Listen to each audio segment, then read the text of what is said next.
after you called him a bum 13 times, you called him a f***ing bum. That's what you heard? Did you say that? Is that what you heard? I'm asking you, sir. I'm pretty Did sure you I say did. that? You heard that. I'm pretty sure you did. You call him a If that's what you heard, I'm sure that's what I'm I did. asking you, did you say that? If that's what the video recorded, so I did. So, somewhat tense moment of testimony at today's murder trial of former Minneapolis police officer Derek Chauvin. The defense cross-examining one of the witnesses to the arrest and death of George Floyd. Donald Williams is heard repeatedly on cell phone footage submitted by prosecutors, first pleading for officers to get off Floyd, later getting more concerned and emotional. Williams, a trained security officer and an MMA fighter, says Floyd was pleading for his life to Derek Chauvin. Prosecution offering Williams' first-hand account. The defense trying to portray the situation as heated and threatening to officers. Still to come, of course, the defense promising additional video around the arrest of George Floyd. They will contend drugs had a role in George Floyd's death. But this trial has a long way to go. So we turn to Harry Houck, retired NYPD detective, for more on this case. Harry, we saw some emotional testimony today.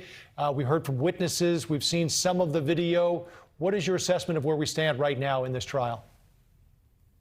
Well, first of all, let me say that I was appalled just like anyone else when I watched this video. Now, we have to take out the emotion of this case and look at it as a detective or an investigator like I have. My analysis on this case shows that Officer Chauvin should not have kept his knee on Floyd's neck, especially after he saw that he lost his the use of his bladder. So you can see in the video when he loses his bladder and you can see urine coming down the street. That would have scared me immediately. Secondly, once he's handcuffed, pretty much the fight is over. And once he was handcuffed, he should have took his knee off of his neck. Now, I've been in hundreds of these altercations, and sometimes handcuffs isn't enough for a perpetrator, but he could have put his knee on the back.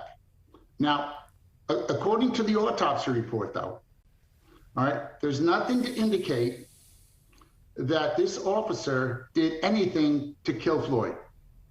The autopsy of the brain concluded, all right, that there was no evidence of hypoxia ischemia, all right, no neck injury, no significant head injury, no particular hemorrhaging, no broken hyoid bone, and no traumatic asphyxia. It was So tell me that his heart officer. stopped during the restraint. Isn't that's the bottom line of the autopsy, is it not? Right. The bottom line is of the autopsy is the fact that his death was a result of the restraint, of him resisting arrest, the drugs in his body, and his medical condition. Those are the three things that are listed in that autopsy report. Now, he resisted arrest. Now, I'm not saying what happened to him was,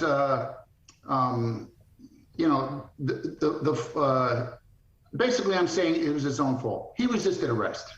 If he didn't resist arrest, he would be alive today. Well, there would be people who would argue, Harry, as you know, that if the officer hadn't had his knee on his neck for 9 minutes, he'd still be alive today, too. But there's no evidence indicating that. I mean, it looks really bad. And as a detective and looking at videos my entire career, sometimes the videos look worse than they really are. Well, when that's you what look people at the are... autopsy report, Right. you can't see from the autopsy report that any injuries that might have occurred with his knee on the neck would kill him. There isn't any. Even Dr. Biden's second report stated that there was no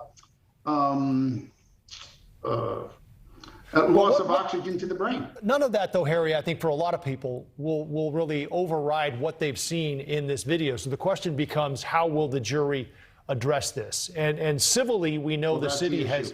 That is. So how do you think, I know it's tough to consider how a jury will respond, but how do they reconcile what they saw and what they're going to hear from the defense? Well, they have to take emotion totally out of the equation. They've got to look at the autopsy report. They've got to look at all the medical findings. They've got to look at all the evidence in this case. Now, I'm not happy that this officer did what he did, because there were many different times that he should have taken his knee off of Floyd's neck, but he didn't. But the conclusion has to be, did the knee on the neck kill Mr. Floyd? And I don't think so. Well, if he should have and didn't, is that enough to get a jury to convict? I would not think so, not based on the law. Now, there's probably enough to show that he was trained like that, all right? But the autopsy report clearly indicates that the knee on the neck did not kill him, all right? And that would have to be that. I mean, even though there was other circumstances, the drugs in his body and his medical condition, but it was his resisting arrest that caused him to go into that state. Well, he's not resisting arrest for some 9 minutes at the end of that thing there, Harry. That's what I think is going to... I understand that. Right. That's what this will probably turn on, and it'll be very interesting to see. As we know, the autopsy report's important as well. The defense has its case to put on, and we will see where it goes. Harry Houck, retired NYPD detective, thank you for your time tonight, and thank you for joining us. Thanks, Joe.